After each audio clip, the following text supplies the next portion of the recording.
reverse prayer. So that's basically doing the prayer here, Namaskara, but in the back of the body.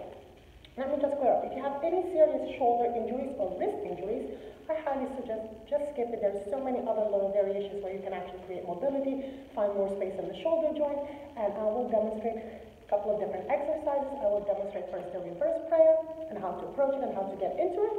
But please keep in mind that the asana, the physical part of the practice that we call yoga, it's really a great way to explore yourself, to get to know your body, but that's not the territory. Now let me demonstrate the reverse namaskara first. So, you're going to open your arms out to the side. Turn your palms to face the back. From here, get the fingertips towards one another.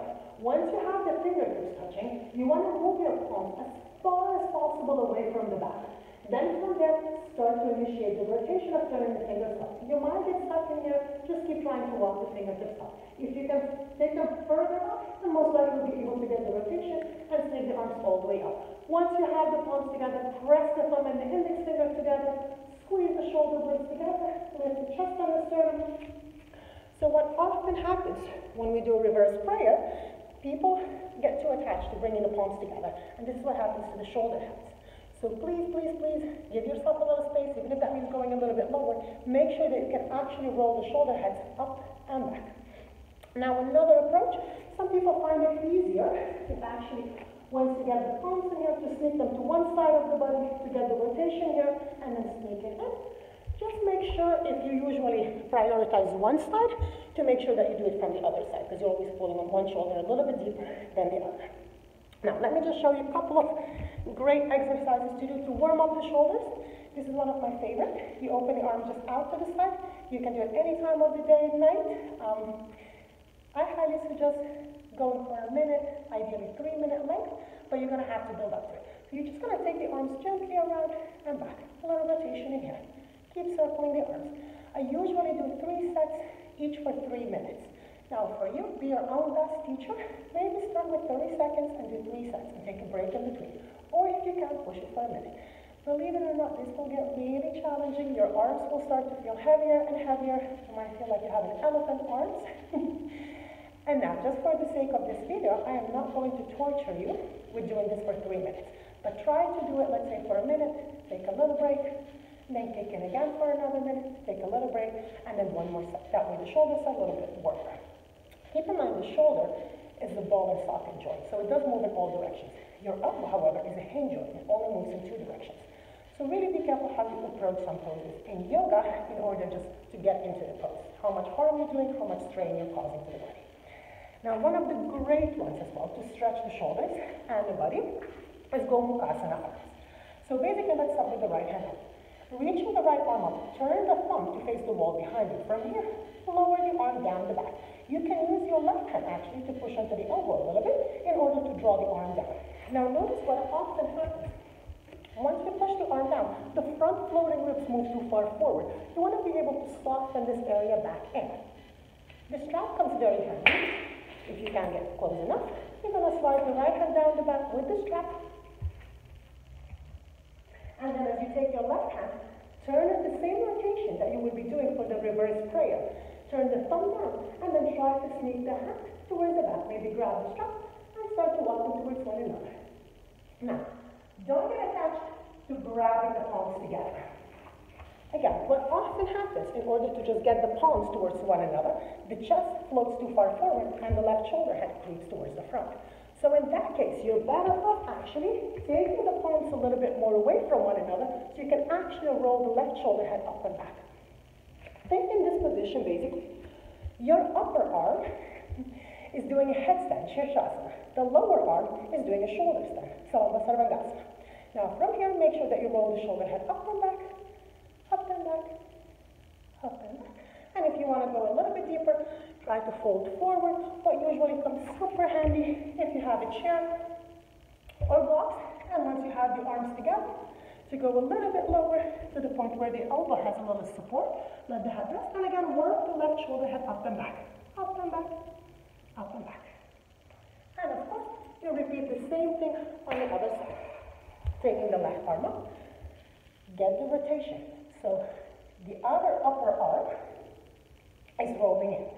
The inner armpit is rolling up towards the ceiling, so it's an external rotation of the upper arm.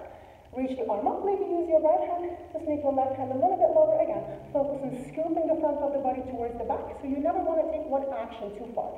For each action, there is a counter action, so we keep the body in balance. Reach the right hand to the side, thumb down, turn it towards the back, maybe walk it up the strap or get the palms towards one another. Make sure the shoulder head is not creeping forward, you roll it up and back. Lift the chest and the sternum, widen across the collarbones, and then scoop the core in. And then maybe from here again, if you want to go a little bit deeper, you're going to fold forward. You can use the support of the block. Or all the way down.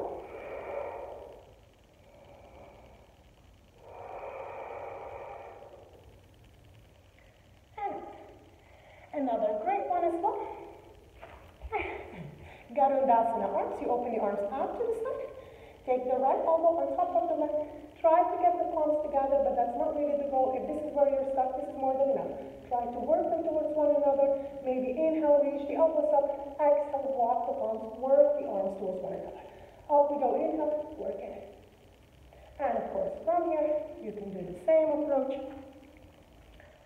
You have the arms reaching up, maybe fold, bring the elbows down into the block or a chair, and then slowly move the arms away from you. You'll feel the space as the shoulder blades move away from one another. And release. Now, another great way to create space, you can grab a strap or find the belt at the house. Anything that you can hold on to, go as wide as you need to. Take the arms all the way up and back, and then all the way forward. All the way up and back, and to the front. Once that gets easy, walk the hands a little bit closer towards one another, and go again. Up and over, and then bring it in. Up and over. And bring it slowly forward. Now from here as well. Another great approach. Stand, interlace the hands behind you. And then bring it. Bend the knees a little bit if you need to. Hinge forward. And take the arms up and over. Now again, notice once we do this, often what happens? The shoulder heads creep forward. Lift the chest. Squeeze the shoulder blades together. And often, what happens, we end up doing exactly the same crossing. Make sure you switch the crossing of the palms. And notice, if you're so used to doing it one way, you might feel like you're holding somebody else's arm when you switch the crossing. So the other pinky on top. Now, I will utilize the rope wall, which is another great way to find a little bit more mobility in the shoulders and strengthening the arms. So we're going to start with a little gentle, just forward fold, and then moving forward.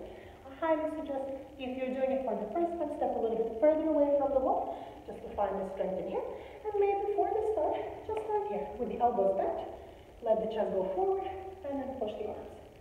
Elbows go back, chest to the front, and resist forward. Open, resist.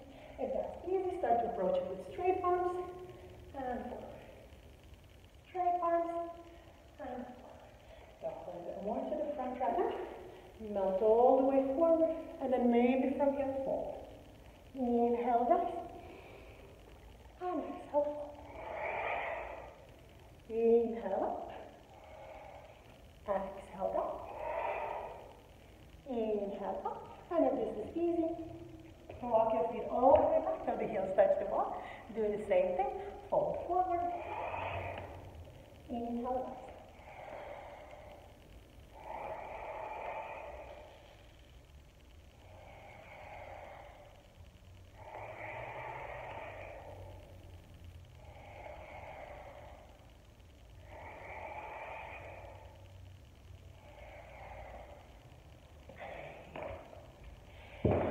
Another great way to open up the shoulders and stretch them. I think the strap is a little too short for this, but let's try. You're going to slide it here into the back, right over the thoracic.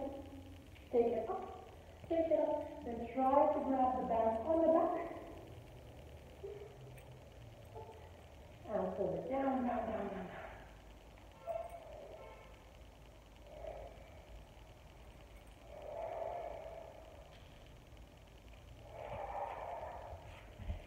If the strap is a little bit longer, it makes it a tiny bit easier, but this is something so great that you can do at home.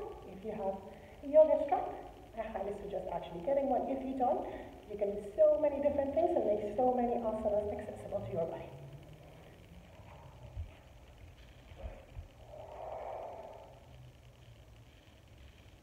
working for a long time at the desk, you can actually make a loop, strap it, tie yourself a little bit. That way you can stay straight while you're doing the work.